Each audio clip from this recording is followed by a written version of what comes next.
పవన్ కళ్యాణ్ నిన్న జయకేతనం ఆ సభ పేరు అది 12వ జనసేన ఆవిర్భావ దినోత్సవం లేదా వార్షికోత్సవం. సో 2014 మార్చి 14న జనసేన ఏర్పడింది. సో 11 ఏళ్ళు పూర్తయి 12వ సంవత్సరం పెట్టింది. అందుకని 12వ వార్షికోత్సవం దాని పేరు జయకేతనం అని పెట్టి పెద్ద ఎత్తున జరిపాడు. చాలా సక్సెస్ఫుల్గా జరిగింది సభ. పెద్ద ఎత్తున అనుకున్న దానికంటే ఎక్కువ జనం వచ్చారు. సో పవన్ కళ్యాణ్ కూడా అంతకుముందు మిగతా జనసేన నాయకులు మాట్లాడారు. సో ఇంతకు ముందు కంటే డిఫరెంట్గా జరిగింది. మామూలుగా స్టేజ్ మీద పవన్ కళ్యాణ్ తప్ప ఎవరో ఉండకుండా చూసుకుంటాడు పవన్ కళ్యాణ్. అలాంటిది ఈసారి ఆయన నాదెండ్ల మనోహర్ కానీ, తర్వాత ఉదయ్ కానీ, ఇలాంటి వాళ్ళందరూ మాట్లాడారు. నాగబాబు మాట్లాడారు.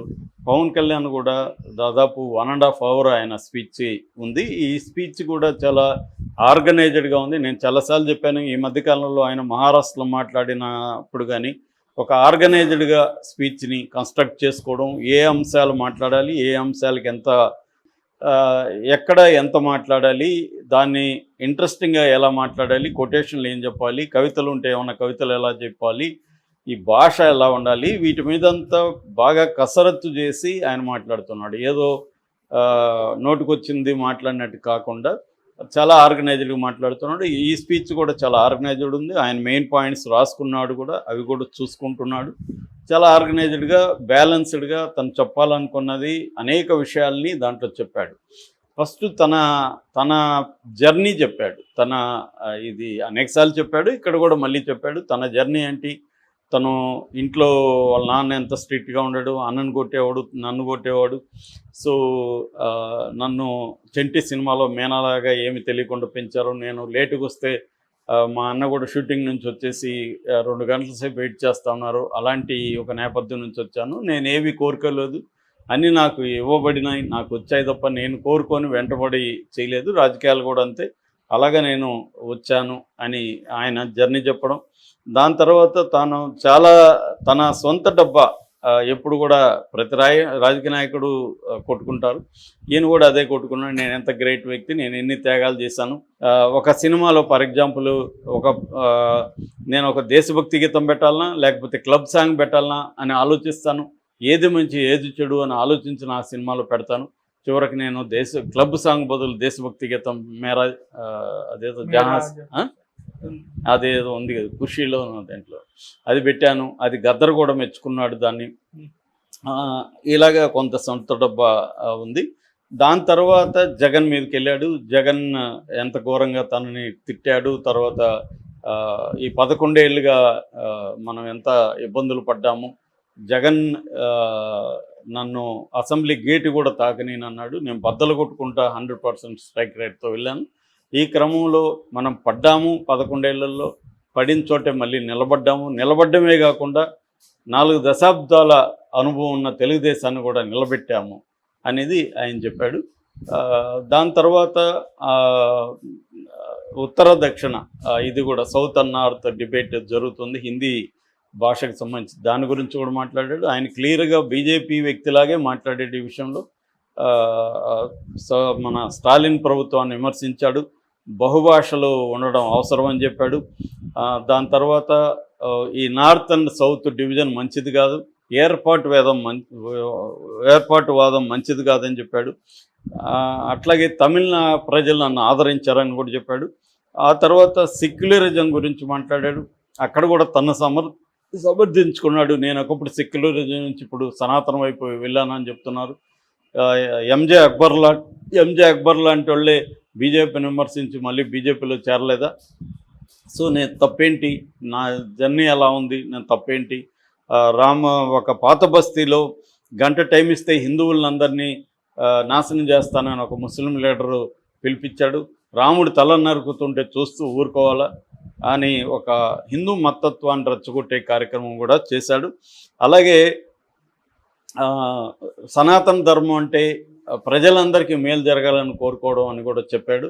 సో దాని తర్వాత తెలంగాణ గొప్పదనం కూడా చెప్పాడు.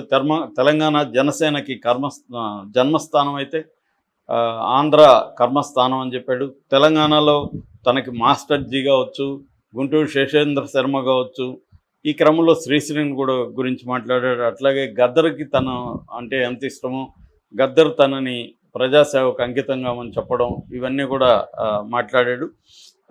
సో ఓవరాల్గా అతను తన పర్సనల్ జర్నీ, తన రాజకీయాలు, తన ట్రాన్స్ఫర్మేషను, అట్లాగే చంద్రబాబు విజను, చంద్రబాబు అభివృద్ధి కావాలనుకుంటున్నాడు, అట్లాగే మోడీ విజను, మోడీ దేశానికి వికాస్ అనే దీంతో తీసుకొస్తున్నాడు, దానికి అనుగుణంగా నేను వెళ్తున్నాను, ఇలా అన్నిటినీ కవర్ చేస్తూ జాగ్రత్తగా మాట్లాడాడు. సో అయితే ఇక్కడ ఏమైందంటే ఆయన మీద విమర్శలు కూడా వస్తున్నాయి. ఒకటేమంటే ఆయన ఒకప్పుడు హిందీ గోబ్యాక్ అనే ఒక ఆర్టికల్ని ఆయనే షేర్ చేస్తూ ఒక చిన్న ట్వీట్ చేశాడు. అదేంటంటే నార్త్ ఇండియా రాజకీయవేత్తలు మన దేశ సాంస్కృతిక వైవిధ్యాన్ని అర్థం చేసుకొని గౌరవించాలని చెప్పాడు. ఇప్పుడు అదే కదా తమిళ వాళ్ళు చెప్తున్నది ఏమంటే మీరు హిందీని బలవంతంగా మా మీద రుద్దకండి, మా భాష మీద మీ భాషను రుద్దకండి, 3 భాషల పేరుతో, త్రిభాషా పేరుతో మీరేం చేస్తున్నారు, మీరేమో తమిళ్నో తెలుగునో కన్నడనో, సో నార్త్ ఇండియాలో ఎవడు నేర్చుకోడు, మైథిలి, కొంకణి, ఇలాగా రకరకాల భాషలు ఉన్నాయి. అవి 25 భాషలు ఆల్మోస్ట్ నాశనం అయిపోయినాయి. ఇప్పుడు తమిళ్ని, సౌత్ ఇండియా భాషలను కూడా మీరు దెబ్బతీయడానికి ఈ కార్యక్రమం చేస్తున్నారని స్టాలిన్ పోరాడుతున్నారు. ఆ హిందీ భాష వ్యతిరేక ఉద్యమం అనేది ఇప్పటిది కాదు. 1965లో పెద్ద ఉద్యమం జరిగింది. అప్పుడు 70 మంది కూడా చనిపోయారు ఆ ఉద్యమంలో.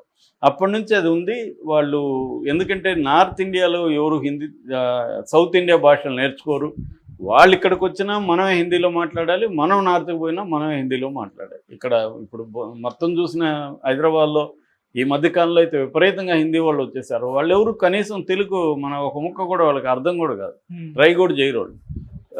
ట్రై చేస్తే ఏ భాషను నేర్చుకోవచ్చు, సో ట్రై కూడా చేయరు వాళ్ళు. ఎందుకంటే మాది జాతీయ భాష అన్నట్లుగా మాట్లాడదు. జాతీయ భాష ఏం కాదు అది, హిందీ జాతీయ భాష కాదు. హిందీ అనుసంధాన భాష అనేది వాళ్ళకి, ఇంగ్లీషే మనకి అనుసంధాన భాష, హిందీ కాదు. హిందీ అనేది మన నేర్చుకోవాలి, పలు భాషలు నేర్చుకోవాలి. నాకు ఇప్పుడు 5 భాషలు వచ్చు నాకు కూడా, కానీ రుద్దకూడదు. ఖచ్చితంగా హిందీ నేర్చుకోవాలని రుద్దకూడదు. అట్లాగే ఇప్పుడు మనం తమిళ్లో చెన్నైలో ఉంటే మనం తమిళ్ నేర్చుకోవడానికి ట్రై చేస్తాం. కన్నడ నేను బెంగళూరులో 6 ఏళ్ళు ఉన్నా, కన్నడ బాగొచ్చు, ట్రాన్స్లేషన్స్ కూడా చేయగలను. ఎందుకు నేను పట్టుబట్టి నేర్చుకున్నాను. తమిళ్ అంతే, తమిళ్ నేర్చుకున్నా, తమిళ్ నుంచి ట్రాన్స్లేట్ చేయగలను. హిందీ అలాగే నేర్చుకున్నాను. కానీ హిందీ వాళ్ళు అసలు మనల్ని తెలుగు వాళ్ళుగా కూడా గుర్తించరు. నేను 6 నెలలు బాంబేలో ఉంటే నా పక్కనుండేవాడే, రోజు నన్ను కలిసేవాడు కూడా, పక్కనోడి పరిచయం చేసేటప్పుడు దామోజీ మద్రాస్ ఆయా అంటాడు. మరి నీ అబ్బా మద్రాసు కదరా మాది అది ఎన్నిసార్లు అన్నా చెప్పు, మళ్ళీ అదే మద్రాసు ఆయా అనేవాడు. ఈ మధ్య సౌత్ అంటున్నారు, కనీసం మద్రాసి అనట్లేదు. ఢిల్లీ పోయే ఫ్రెండ్స్ వాళ్ళందరూ చెప్తున్నారు ఈ మధ్య, ఎవరన్నా వస్తే సౌస్తే ఆయా అంటారు. సో 30% జీడిపికి సౌత్ కాంట్రిబ్యూట్ చేస్తుంది. 19% పాపులేషన్ ఉంది. అక్కడ పాపులేషన్ ప్రకారం డీలిమిటేషన్ తీస్తున్నారు. మన ఇన్కమ్ అంతా అక్కడికి డిస్ట్రిబ్యూట్ అయిపోతుంది. మనకు వచ్చేది తక్కువ, తీసుకుని పోయేది ఎక్కువ. ఇటువంటి నేపథ్యంలో హిందీని కూడా తమిళనాడు వ్యతిరేకిస్తుంది, సౌత్ ఇండియాలో అనేక మంది లీడర్లు వ్యతిరేకిస్తున్నారు. ఓన్లీ ఆంధ్ర కర్మ ఏంటంటే 3 పార్టీలు జగన్ వ్యతిరేకించడం, జగన్కి భయం, చంద్రబాబు భయం, పవన్ కళ్యాణ్కి భయం. భయం అంటే మూసుకొని ఉండండి, కానీ పోరాడే వాళ్ళని విమర్శించే హక్కు ఎవరు ఇచ్చారు పవన్ కళ్యాణ్కి? సో ఇది ఒక ప్రాబ్లం. రెండోది, ఇప్పుడు అన్నిటికంటే ప్రాబ్లం ఏంటంటే తెలుగుదేశాన్ని నేను నిలబెట్టానని చెప్తున్నాడు. నిజానికి పవన్ కళ్యాణ్కి తెలుగుదేశం కూడా అంతే ఉపయోగపడింది. తెలుగుదేశం లేకపోతే ఈయనకి ఇన్ని సీట్లు వచ్చావా? అసలు ఈయన గెలిచేవాడా? వర్మ లేకపోతే ఈయన గెలిచేవాడు అక్కడ? ఇవాళ కర్మ అంటున్నారు కానీ. సో ఈయన గతంలో మరి 2 సార్లు ఓడిపోయాడు, 2 చోట్ల ఓడిపోయాడు. మరి 11 ఏళ్ళుగా ఎందుకు గెలవలేకపోయారు వీళ్ళు? ఒకే ఒక సీట్తో ఉన్నారు. మరి అంత సొంత బలం ఉంటే ఈయన ఎందుకు రాకపోయినాడు? 6% లోపల ఓట్లో ఉన్న వ్యక్తి 40% ఓట్ షేర్ ఉన్న చంద్రబాబు నిలబెట్టడం ఏంటి? అదేదో తోక కుక్క నూపిందంటగా ఉంది. ఇది కుక్క తోక నూపుతుంది కానీ తోక కుక్క నూపుదు. అట్లాగే ఇంకొక సామెత కూడా చెప్తారు, కొమ్మరి చక్రం మీద ఈగ కూర్చొని ఈ చక్రాన్ని నేను తిప్పుతున్నాను అనుకుంటుందని. అలా ఉంది పవన్ కళ్యాణ్ మాటలని. ఇవాళ తెలుగుదేశంలో నుంచి తీవ్ర విమర్శలు వస్తున్నాయి. పవన్ కళ్యాణ్ ఖచ్చితంగా తెలుగుదేశానికి ఉపయోగపడాడు, నో డౌట్. పవన్ కళ్యాణ్ లేకపోతే తెలుగుదేశం వచ్చుంటుందా అనేది డౌట్. కానీ ఇప్పుడు చూస్తే తెలుగుదేశానికి సొంతంగా 134 సీట్లు వచ్చాయి. అది పవన్ కళ్యాణ్ ఫ్యాక్టర్ ఉపయోగపడి ఉండొచ్చు. కానీ అతనే నిలబెట్టాడు అనేది కొంత ఎక్స్ట్రా వ్యవహారం అన్న దీంతో ఇప్పుడు అందరికి కోపం వస్తుంది. చంద్రబాబు మీద ఎక్కువ కోపం వస్తుంది. చంద్రబాబు ఇచ్చిన అలసే కదా పవన్ కళ్యాణ్కి. ఎందుకు సొంతంగా మనం ఎందుకు నిలబడలేము, ఫైట్ చేయలేము? వైసీపీ వాళ్ళకి ఇది ఆయుధంగా దొరికి దాన్ని విపరీతంగా ఇప్పుడు ప్రచారం చేస్తున్నారు. తెలుగుదేశంలో చాలా కోపంగా ఉన్నారు. కాకపోతే ఏమి చేసుకునే పరిస్థితిలో లేరు. ఎందుకంటే పవన్ కళ్యాణ్ కావాలని తెలుగుదేశాన్ని ఇబ్బంది పెట్టే విధంగా మాట్లాడుతున్నాడు. ఎందుకంటే అతను పవన్ కళ్యాణ్ స్ట్రాటజీ చాలా క్లియర్గా ఉంది. తనని తాను ఎలివేట్ చేసుకోవాలి. తను సీఎం కావడానికి తన లాంగ్ టర్మ్ స్ట్రాటజీలో భాగంగా తను వెళ్తున్నాడు. తను చాలా క్లియర్గా ఉన్నాడు. చంద్రబాబు క్లియర్గా లేడు. చంద్రబాబు భయం ఉంది. ఆ భయం వల్లనే పవన్ కళ్యాణ్